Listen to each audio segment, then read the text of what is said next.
Hello, my name is Debbi Shaffer, and I am very pleased to be with you for Executive Secretary Admin Chat on Reinventing Yourself. First, let me tell you just a little bit about myself. Some of you may know me in the DC area, and for the past 3 years, I've been living in Tampa, Florida.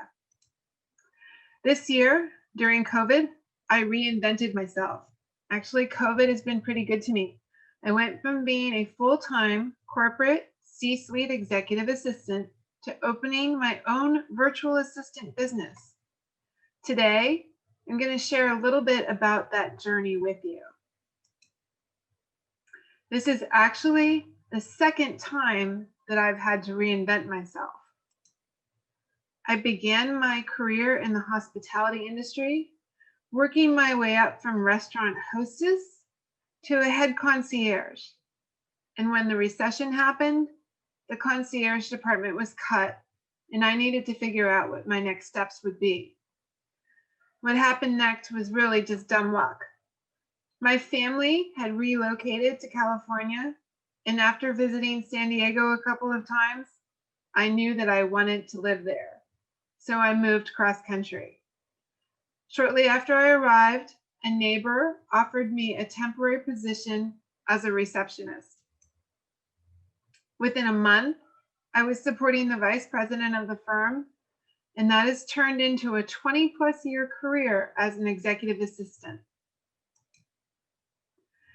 In December of 2019, after being told attending my mom's 75th surprise birthday party over the company Christmas party was a mistake, I decided it was time to leave the job.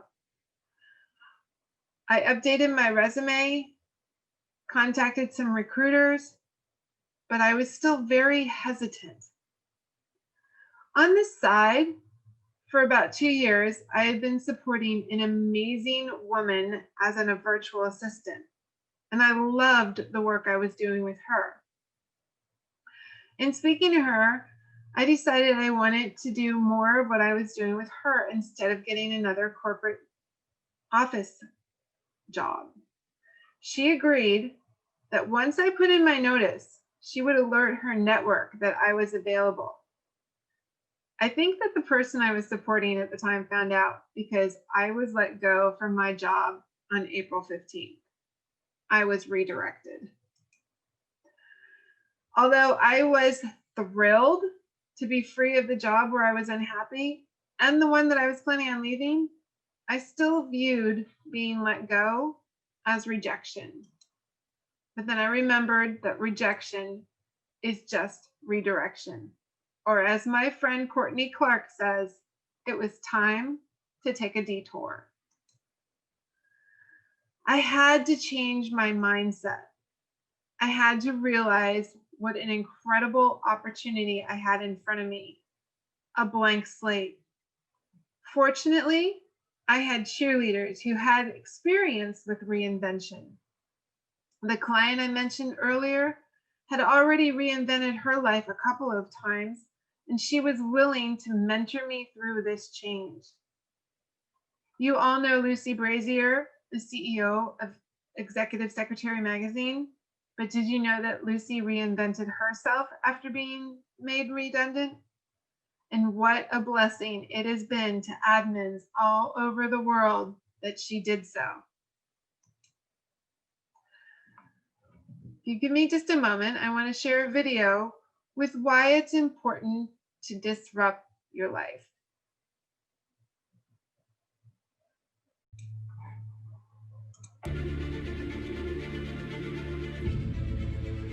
Once upon a time, business as usual was often good enough. No more. Where we are going, good enough is dead. In a world where everything is connected, where everything is equally excellent, where performance is reaching perfection, there's only one space left to innovate in: you. Right now, you are a central point in the raging tornado of change fueled by digitization, mobilization, augmentation, disintermediation, automation. Well, the list goes on. Science fiction is becoming science fact. Think about self-driving cars or computers that can learn and think. The way we work will never be the same. The skills we need will be dramatically different. Winning or losing are now happening faster than ever before. So what's your response? How will you discover new opportunities in one of the most transformational times in human history? Are you driving change, or are you being driven by it? Disruption has become the new normal. With change, it's always gradually, then suddenly, well, things really have stopped happening gradually. This change is exponential. Everything that used to be dumb and disconnected is now wired and intelligent. Cars, cities, ports, farms, even our bodies will be wired with sensors and will talk to each other. These game changers are also combinatorial. They amplify each other, creating a perfect storm of change. Quantum computing fuels big data. The Internet of Things fuels artificial intelligence and deep learning, which fuels robotics. However, anything that cannot be digitized or automated will become extremely valuable. Human-only traits such as creativity, imagination, intuition, emotion, and ethics will be even more important in the future, because machines are very good at simulating, but not at being.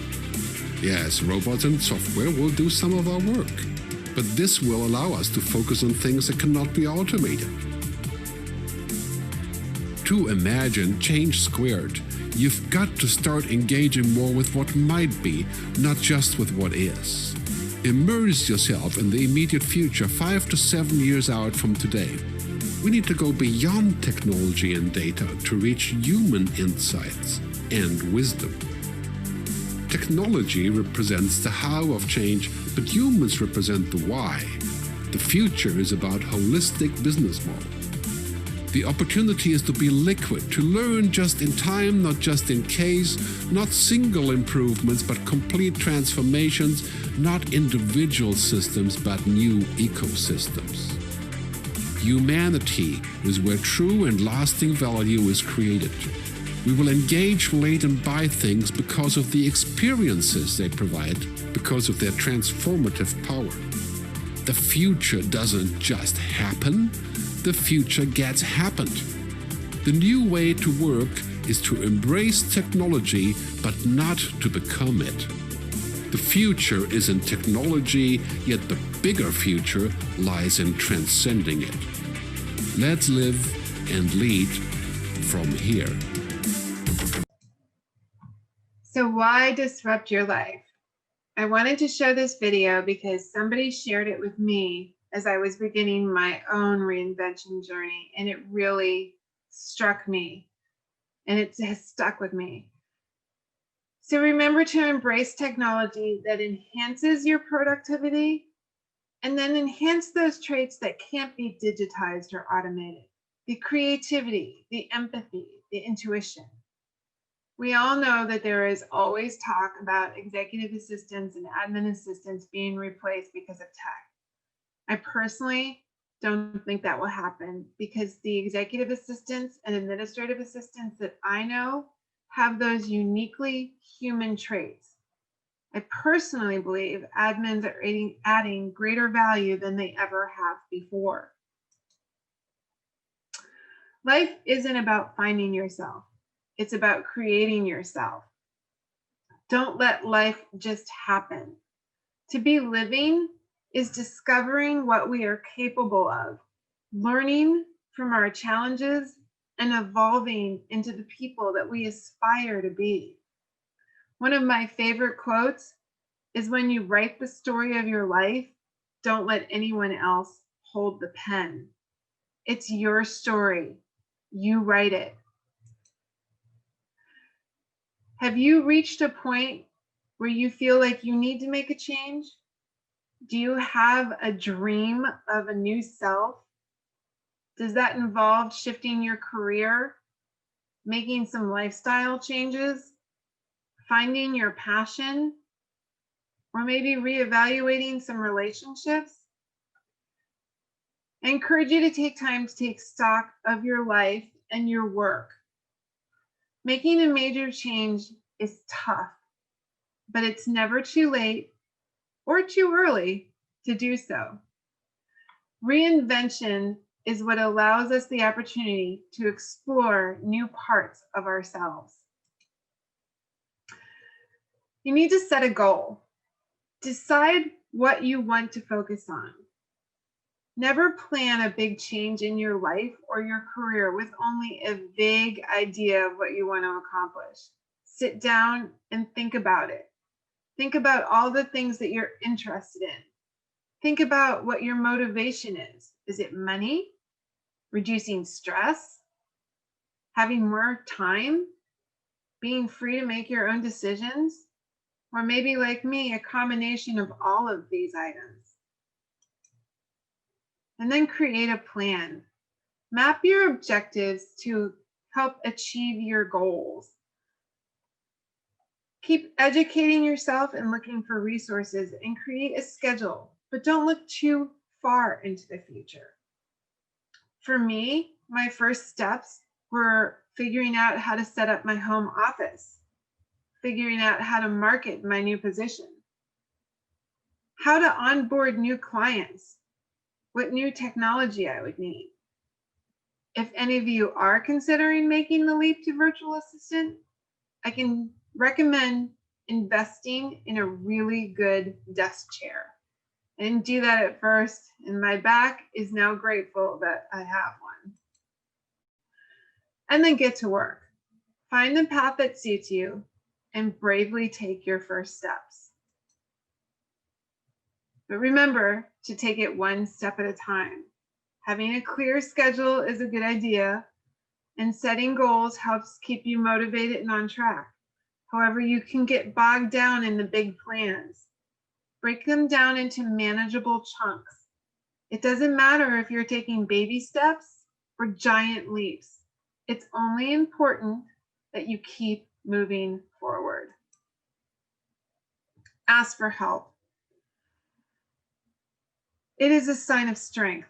It is not a sign of weakness.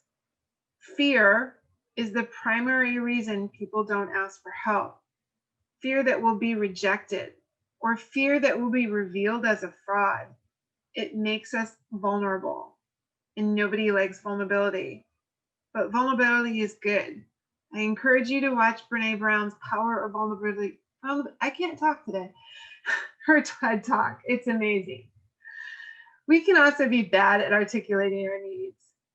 Asking for help is a sign of strength, but remember to be concise and specific. Don't apologize, and follow up with results and appreciation. Network, network, network. It is essential. You never know who holds your next opportunity.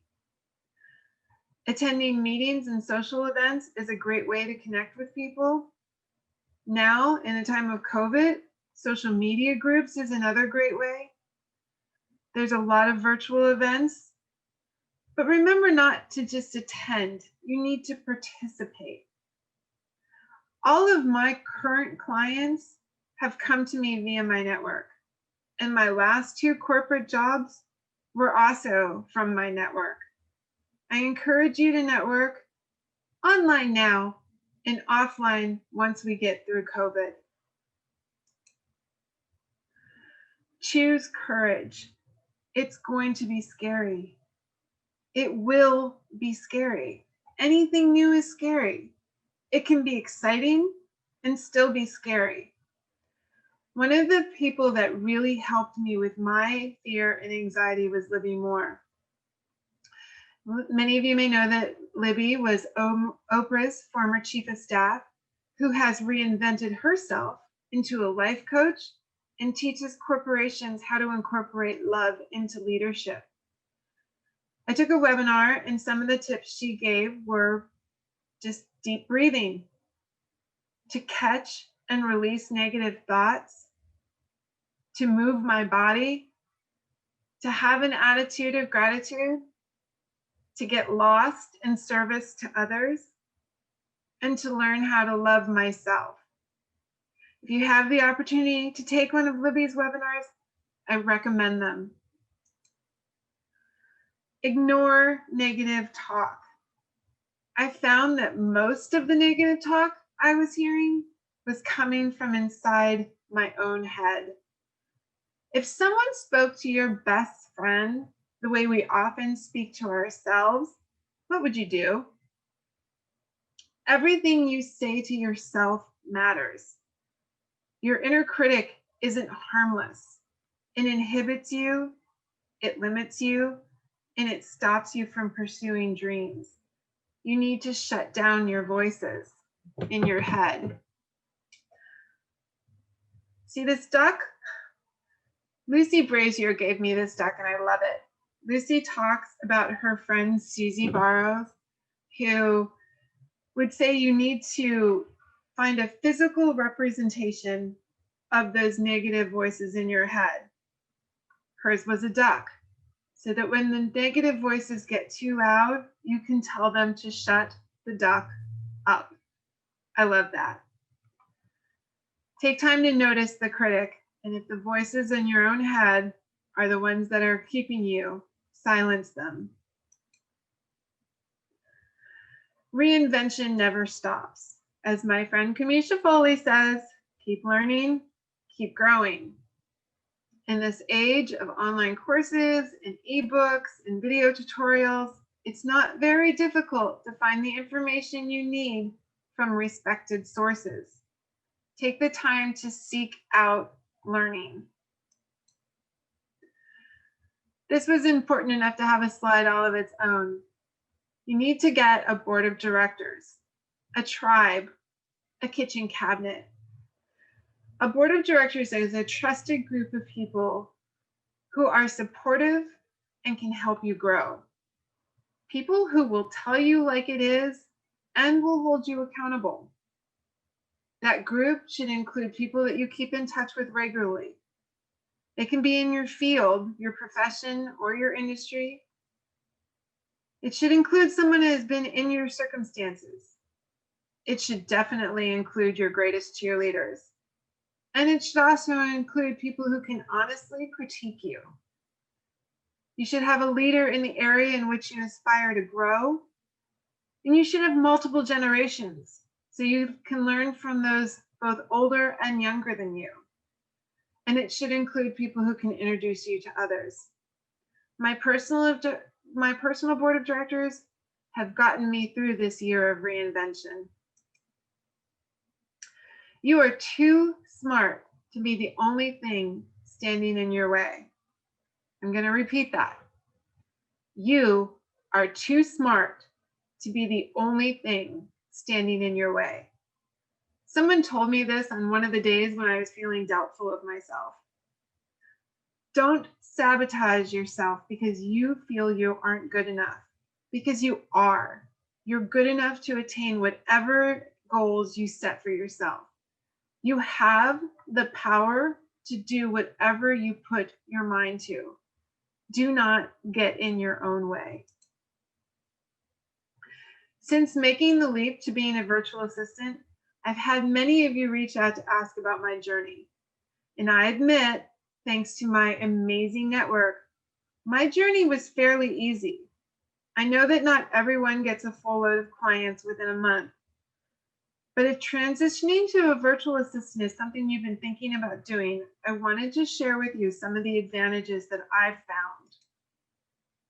I set my own hours. I can begin working at 4 a.m. or I can begin working at 10 a.m. I have the flexibility.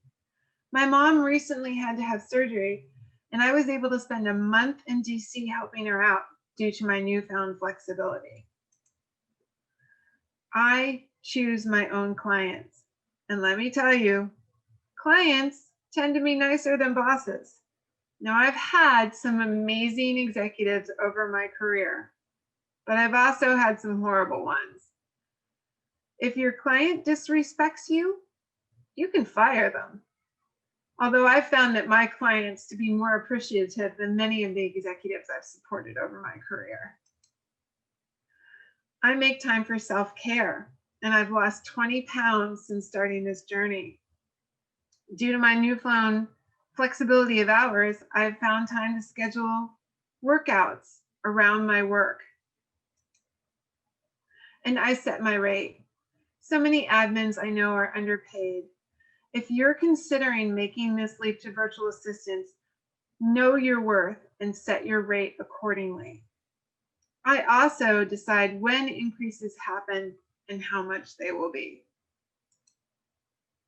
Some reminders. Be brave. Being brave is hard, but you can do it. If I can do it, you can do it. Be tenacious. Never give up. Mistakes are going to happen. Learn from them and then keep going. And be gracious. Gracious people are tactful and generous, even when they've lost everything. Gracious people make the world kinder.